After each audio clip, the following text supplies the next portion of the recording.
2 mois après la disparition de Marouane Berreni, un corps avait été retrouvé dans une maison abandonnée à Corcelles en Beaujolais.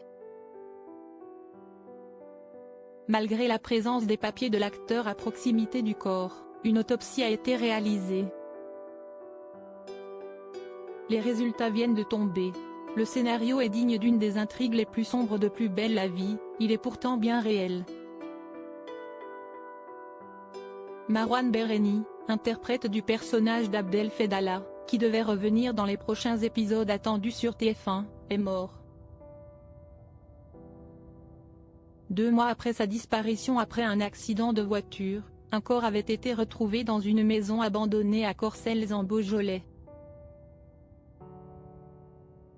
Des papiers appartenant à Marouane Berreni avaient été trouvés à proximité, permettant plus ou moins d'affirmer qu'il s'agissait de lui. Mais une autopsie a été pratiquée. Les résultats confirment ce que tout le monde redoutait, il s'agit bien du corps du comédien de 34 ans. Comme l'a indiqué Laetitia Francard, procureure de la République de Villefranche-sur-Saône, les premières constatations médico-légales se révélaient compatibles avec une mort par pendaison. Les analyses génétiques diligentées ont en outre confirmé avec une très grande certitude qu'il s'agissait du corps de Marouane Berreni, rapporte le site du Progrès. L'autopsie a donc permis de lever le voile sur les derniers doutes qui entouraient l'affaire de la disparition de Marouane Berreni.